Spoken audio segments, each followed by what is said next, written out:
ओं जा चंडी मधु कैट भादि दत्य दलिनी जा महिष मुड़िनी जा धूम्रेक्षत चन्न मुन्न मथिनी जा रक्त बीजासनी शक्ति शुंभ निशुंभ दत्य दलिनी जा सिद्धि लक्ष्मी परा सा देवी नवकोटि मूर्ति संहिता मां पातु विश्वेश्वरी मां पातु विश्वेश्वरी। मो ना मुरलीधर शतपथी। এই সাত ভৌণী বা সপ্তমাতৃকা মন্দিরে প্রতিবর্ষ মকর সংক্রান্তি উপলক্ষে পূজাপাঠ করিবাকু আসে। এ হেউছন্তি ए अंचलर प्रत्यक्ष ठाकुराणी।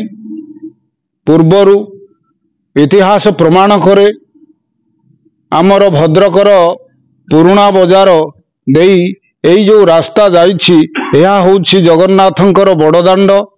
ए बड़दाण्डर उपकंठरे माँ सप्तमातृका एक ए अंचलर प्रत्यक्ष देवी। भक्त माने एठारे तांकर मानसिक पाई पूजा करी निजर कामना सिद्धि करिछंती। ओडिशार विशिष्ट गणनाट्यकार नाट्याचार्य रघुनाथ पंडा जे एई मातृका देवी की पूजा करी तांको यात्रार नाम सप्त मातृका अपेरा रखिथिले एवं जेउथि पाई बंग विहार ओडिशार से अनन्य नाट्याचार्य यात्राकार गणनाट्यकार भाव इतिहास रे परिचित अछंती। यह व्यतीत एठारे प्रतिदिन आम ठाकुराणींकर उपासना पाई ब्राह्मण अछंती। सकाळु अवकाश करा जाए एवं उपचार पूजा करा जाए। सकाळु अवकाश रे पंचामृत स्नान हुए। हलदी मेथी गंधमूला इत्यादि ठाकुराणींकर अति प्रिय द्रव्य रे से स्नान हुंती। आउ नववस्त्र परिधान करती। फूलमाल पिंधा जाए। यहा परे भक्त मानकर मनस्कामना पाई सेमाने विभिन्न भोग द्रव्य एठाकु आनी थांती पूजा करिबा उद्देश्य रे एवं सेमाने पूजा करि थांती।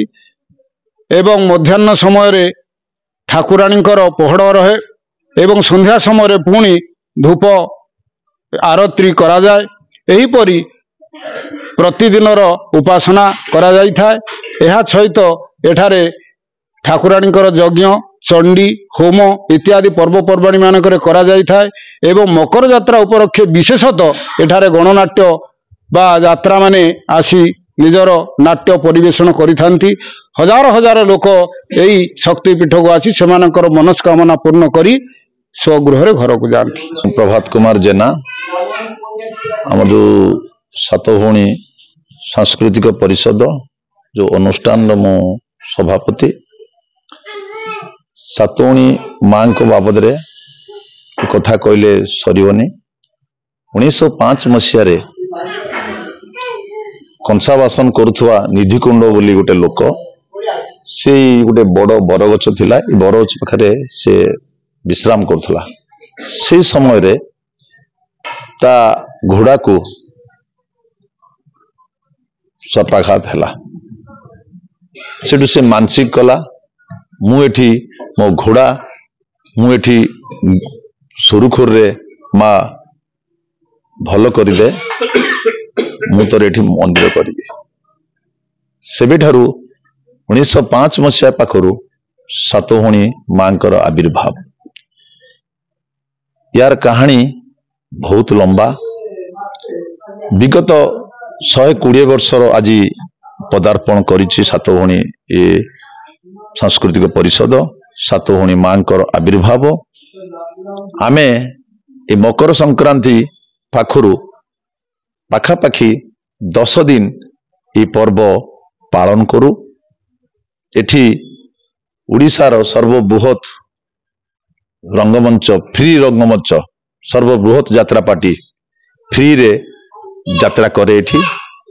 तेणु ଦୂର ଦୂରାନ୍ତରୁ 10-15 ହଜାର ଲୋକ ପ୍ରତିଦିନ ଏଠି ସମାଗମ ହୁଏ।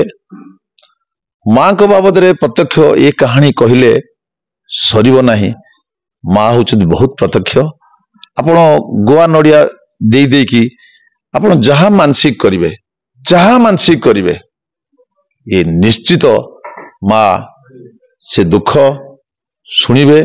ଏ କଥା ଦୀର୍ଘ 120 ବର୍ଷ ହେଲା ଏ ଅଞ୍ଚଳବାସୀ ଏ ଜିଲ୍ଲାବାସୀ ସମସ୍ତେ ଏ ବାବଦରେ ଜାଣିଛନ୍ତି। ତେଣୁ ସାତଉଣୀ ମକର, ସାତଉଣୀ ମେଳା, ସାତଉଣୀ ଠାକୁରାଣୀ ବାବଦରେ ବହୁତ କଥା, ବହୁତ କିମ୍ବଦନ୍ତୀ ଅଛି।